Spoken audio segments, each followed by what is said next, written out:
Yesterday, we began the sugya on Daf Ayin Vav of Shia Bechlal Achila. Now, the Gemara in Masechet Chulin speaks about the following case. The Torah prohibits chelev, achilas chelev. What happens if he takes chelev in its natural form, which is an ochel, it's an edible food, a solid food, and he converts it into a liquid, and he drinks the chelev instead of eating it? The Gemara says that he's chayav for drinking chelev. So immediately the Gemara says, how can he be chayav? The Torah says, thou shalt not eat chelev. He didn't eat it, he only drank it. So Reish Lakish says that there's a special ribui in the pasuk of chelev, the next word nefesh, l'rabot says hashosa.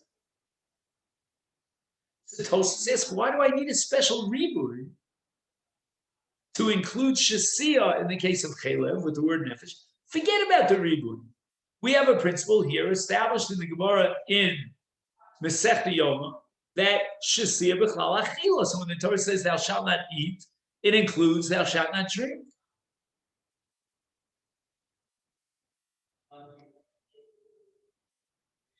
And Tosfos answers that when the halacha formulates shasiya b'chlal achila, that's only with regard to liquids. The Torah says liquids have to be drunk, and that drinking is a process which parallels and replaces achila. But kishamamche davar hamnechal, a meichel, which is a solid food that should be eaten, and instead he reduces it and melts it down to a liquid, and then he drinks it. Ein hashsiya hazos b'chlal achila. So it's interesting. According to Tosfos, we're not saying that a Maisa Shasiya is considered a Maisa Achila when the Torah prohibits Achila. Ipso facto, it's prohibiting Shasiya. No. We're saying something that relates to the object itself. If the object itself lends itself to Shasiya, then that Shasiya is a replacement for the Achila. But if the food is a solid food and it requires achila, we're not going to say that the shasiya replaces the achila. Now, what this means in terms of Masechet Yoma Kippurim is that if I take a foodstuff on Yom Kippur, I reduce it to a liquid and I drink it, we would not apply the principle of shasiya b'chlal achila. Why? Because we started with a solid food that lends itself to achila. And in such a case, I would not be chayav.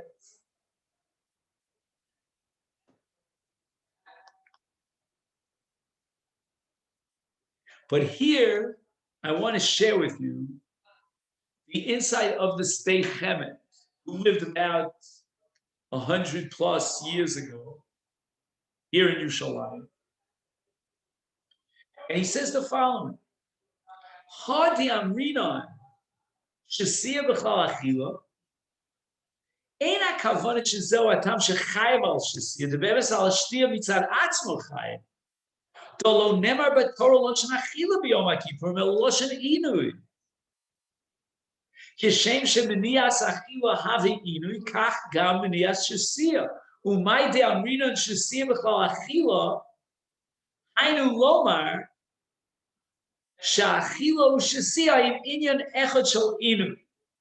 Meaning we don't need a separate pasuk of the inisem to derive shasiya.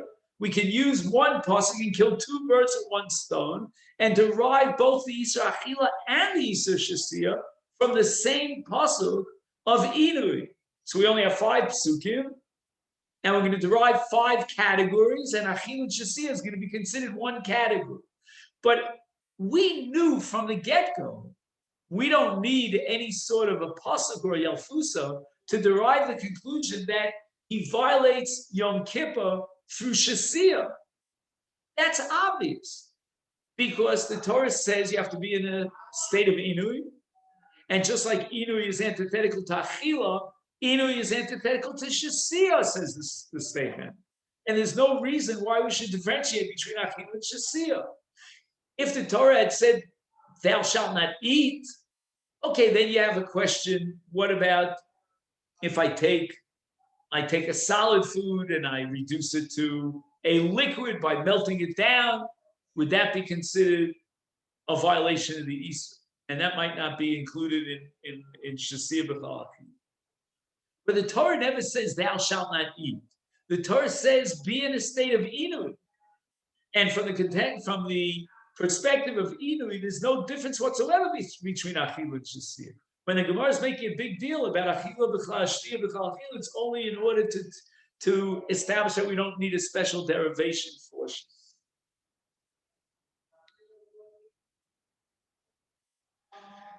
Now, I want to present to you an insight of the halachos ketanos. And I'm trying to remember the author. I think his name was Chagiz. I don't have time now to Google it, but if you have a chance, halachos ketanos.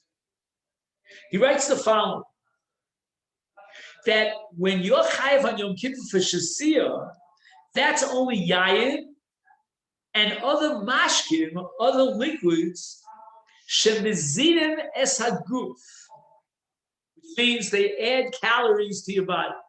But drinking water is not prohibited on a Doraisa level in Yom Kippur because it's not a Dora Mezin Umakayim Sakuf. Water has no caloric content. Caloric. Shasiyas Yayin, Eno Chayav Alev Yom Kippur Ve'ena Nechsheves B'chal Achila. When we prohibit Shasiyah, it's because it's like Achila. What makes Shasiyah like Achila? In both cases, you add calories and energy to the body. But water doesn't add a thing to the body. Yeah, it's very important to drink water, don't get me wrong. It's not mazin, it doesn't add anything to the body. On Yom Kippurim hu mishum Isur d'Rabbanan. Unbelievable. If you would have asked me a million times, is there any difference between drinking apple juice and water on Yom Kippur? I might have even told you that water is worse than apple juice. Because water really is what you need. You're dehydrated, you need to drink water, you're thirsty. And that's going to remove, the drinking water is going to remove the inu. And now it's saying just the opposite. That at least on a Doraisa level, the Torah never prohibited drinking water on Yom Kippur. Did you ever hear anything more revolutionary? It's brand new for me anyway. And that's based on the principle of Shasiya B'chal Achila. Shasiya B'chal Achila means that just like Achila is Mezin es Aguf, so too the Shasiya is Mezin es Aguf. That's true for orange juice, but not for water.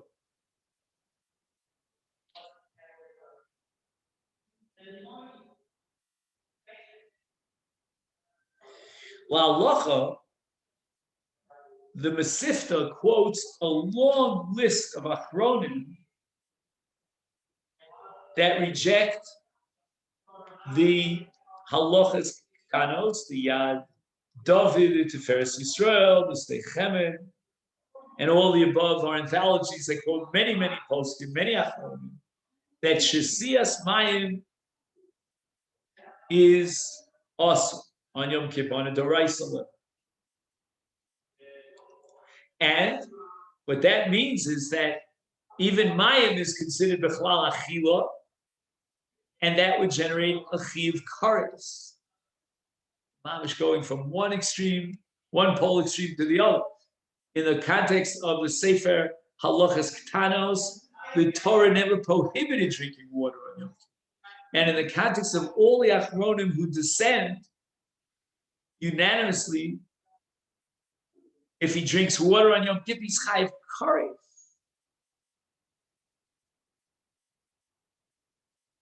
And it's an interesting proof that they adduce from a Mishnah later on at Daf Pei Aleph.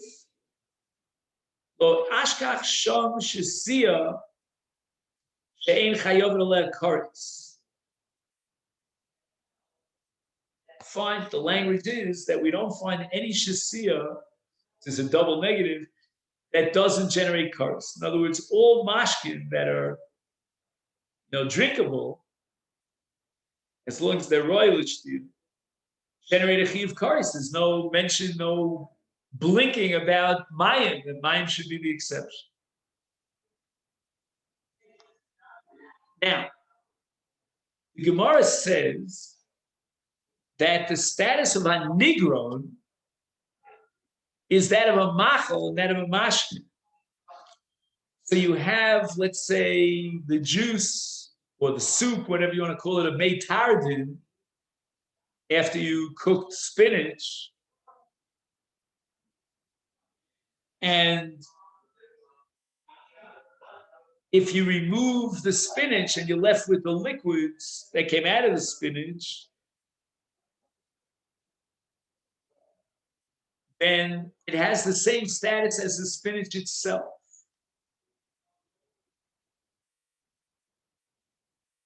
So it's very interesting because what we're saying is that this is called an ochel and not a mashkin, even though you're drinking a liquid, right? You squeezed out whatever you could get from the spinach. And that's called the principle of maya de silka kisilka. So for example, if you have a soup, a vegetable soup, there are no vegetables, clear vegetable soup, you will recite a bar priyadama. Again, I'm not paskening, but a bar priyadama because maya de silka kisilka. Since it has the tam of the vegetable, therefore it has the same status as the vegetable. So it's interesting as we apply this to our Gemara that a nigron, since a nigron, although it might be a liquid, but it has the taste of the solid in which it was cooked, therefore it's considered an ochel and not a mashkin.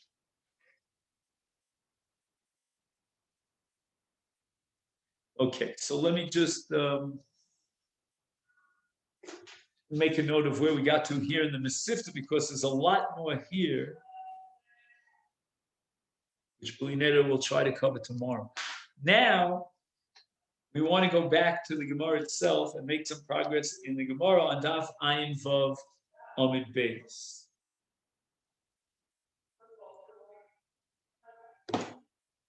So what we're up to is Rechitza and Sicha, which we began yesterday. So you'll take a look at Rechitza and Sicha, which is approximately, if this helps anybody, 20 lines, a little bit less than 20 lines down from the top of the page.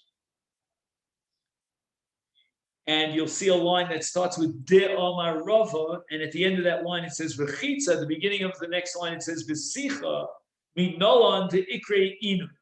So we're looking for a source in the Torah or in the Tanakh to prove that bathing or anointing oneself with oil and the like is antithetical to Inu.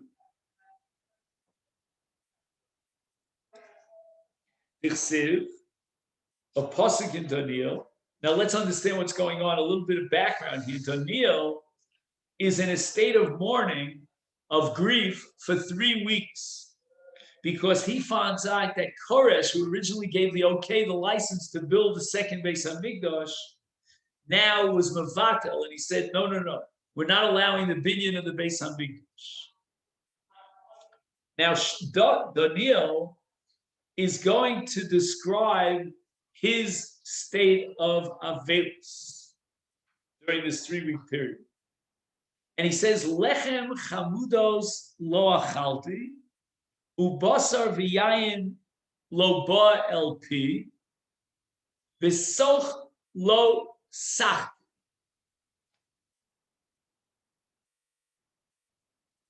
Now, the last part of this pasuk is soch lo sachti, which means I didn't anoint myself. And the Gemara thinks that Daniel is describing his state of inui, meaning his state of mourning is like a state of inui. It's self-inflicted affliction. And therefore, when Daniel declares that I didn't drink, I didn't eat bread, I didn't eat meat, I didn't drink wine, all that is fine. I mean, that we know that Achila and Shasi is antithetical to Inun. But he adds, V'sochlo Sachti, and we're going to derive from that if a person prevents himself from Sicha, then he's in a state of Inun.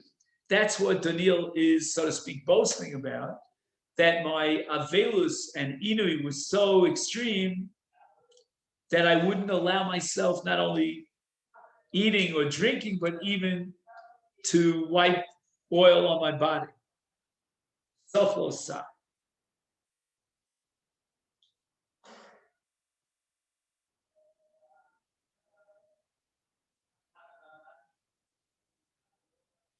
Now, it's interesting, there's nothing in this pasuk, to the best of my knowledge, about rechitza.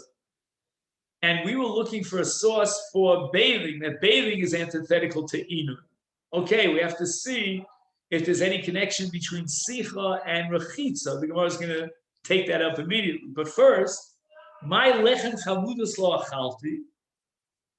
The Gemara wants to clarify, what does it mean when Daniel declares, I didn't eat lechem chamudos, some sort of special bread. Amar Rabbi Yehuda, brother of Shmuel Bar Shilat. Afilu nahama dechite dachyasa lo. Take out the word afilu here. The word afilu, says the Tosfos Yom Kippur, makes no sense. I mean, he's talking about lechem chamudos, which is a high level of lechem. It's called chiti dachyasa. It's made of the finest wheat.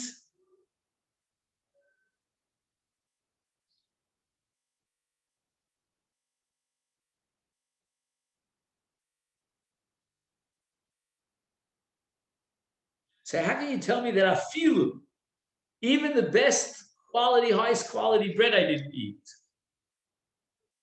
So take out the word afilu. So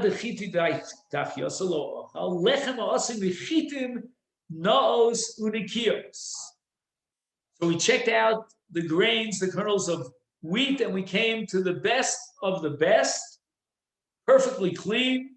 We removed any pebbles or any dirt, any impurities. And these are beautiful kernels. And out of these kernels, we made a bread. And Daniel says, Loach, I'm not going to eat it, because I'm in a state of avelus. Now the Gemara goes back to our original issue. How do we know, and how do we derive from this pasuk in Daniel that by avoiding sicha, he's in a state of inui? Minola and chashivi inui, dichsiv, because Daniel, after he completes his 3-week period of avelus, the malach appears to him, Malach Gavriel, and addresses him. Vayomer Elai Altira Daniel, Ki min hayom harishon asher nasata es libcha lahavin ulehisanos lifnei Elokecha.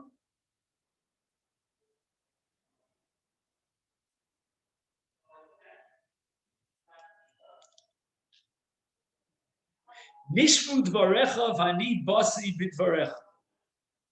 So you see that he adds the word lehisanos. Please underline that word. And Daniel is talking about the first day in which he decided lehisanos, to bring himself into a state of affliction. And therefore, we derive from these words, Asher Nasata El Libcha, really this is the words coming out of the Malach's mouth, addressing it to Daniel, Nasata Es Libcha Lahavin Ulis Anos, then the words V'sach Lo Sachti must be considered Inu, because the Malach told him Lis Anos, to generate for yourself a state of affliction, and hence Sach Lo Sachti, because that would be antithetical to Inu.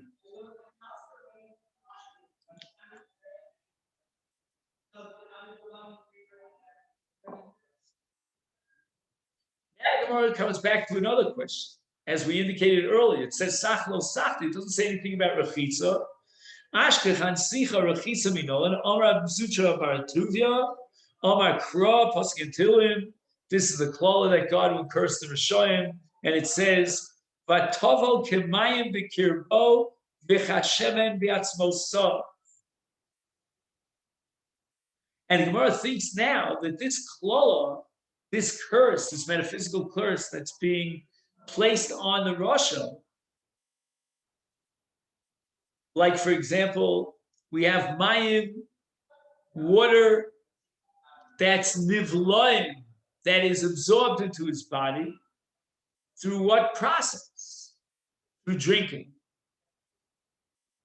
So just like shemen becomes absorbed into the body, that's called sicha.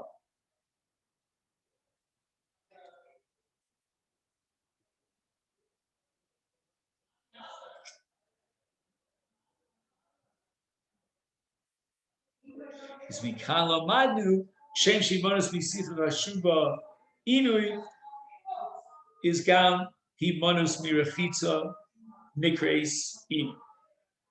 So ultimately, Mar Zutra is going to derive it from a pasuk in Tehillim, but I get the impression that this pasuk in Tehillim is a revelation or an embellishment of the pasuk in Daniel. It's shedding a light on the pasuk in Daniel.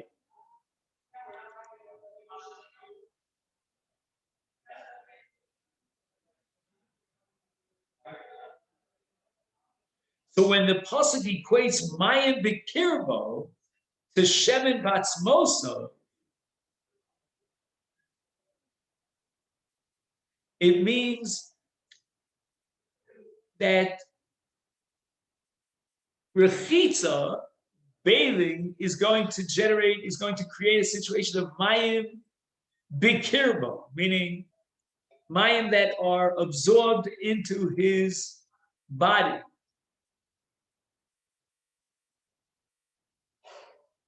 And in that sense, Sicha is very similar to Rechitza.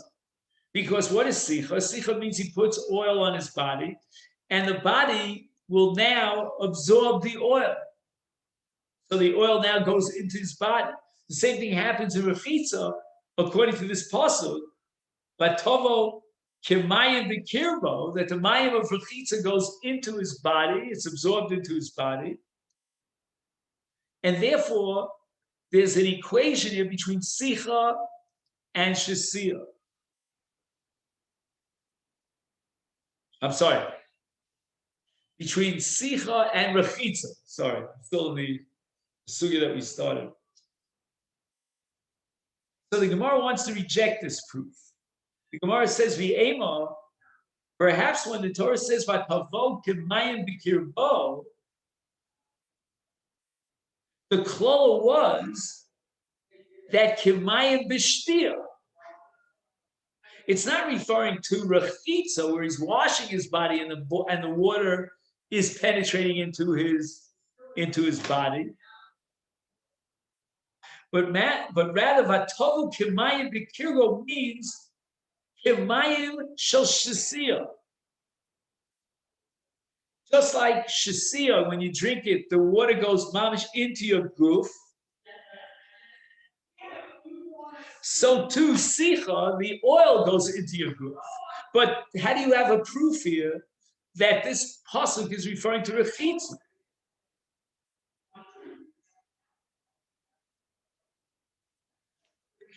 So the Gemara answers, Dumya dishemen. We should understand that if this pasuk is talking about mayim and equating it with shemen, that it both penetrates inside his body, then we're not talking about shasiyah, even though again the liquids in shasiyah go into the body. But ma shemen mi ibroi af mayim mi ibroi. So the shemen batzmosa, which means the oil that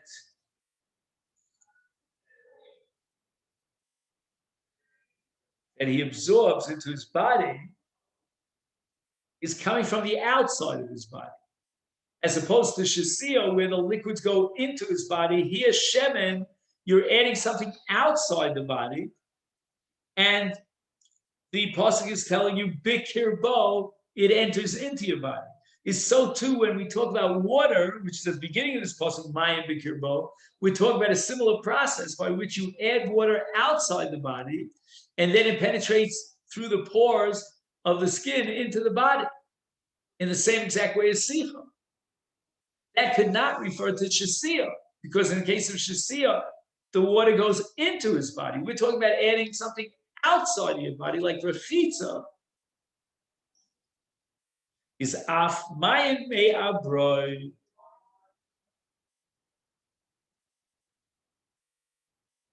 Ibroi means from the outside. Now, what kind of water could be compared to shemen? That just like shemen, the oil that you anoint yourself with, enters into your body, so to water, it's got to be water that's on the outside of your body.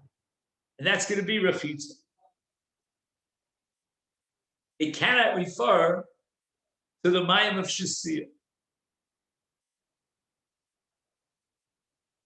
And now, once again, the Gemara is going to reject this Yalfusa of our Zutra, and Kemayim Bikirbo does not refer to Mayim of Rechitza.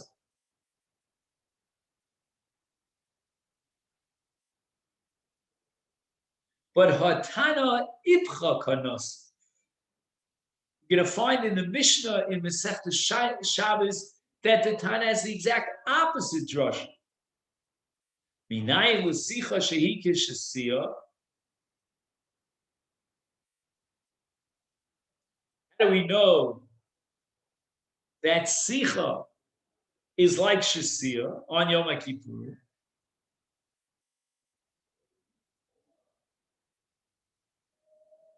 Afal pisha ein raya l'davar zeichel l'davar.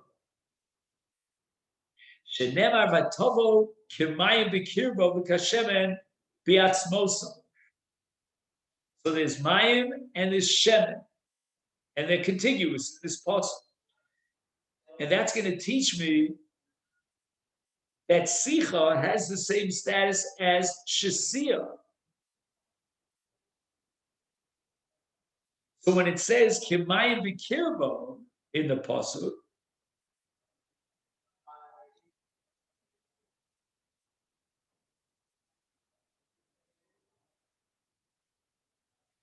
hakavana l'mayim aboyim b'kirbo al yedei shasiyah.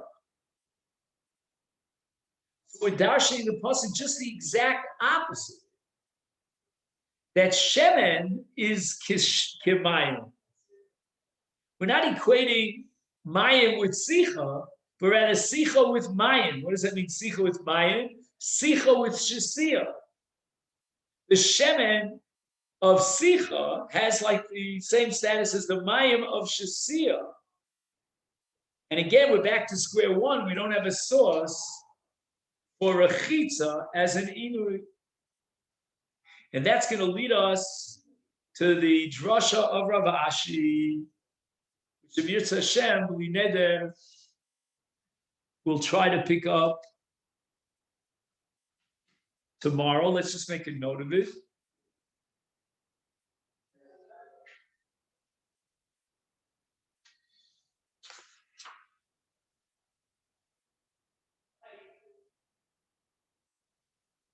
Fine.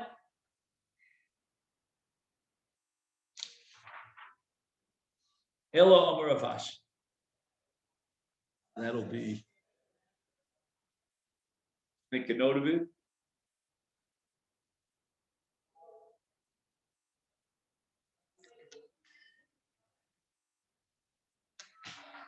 Okay then. So have a great day.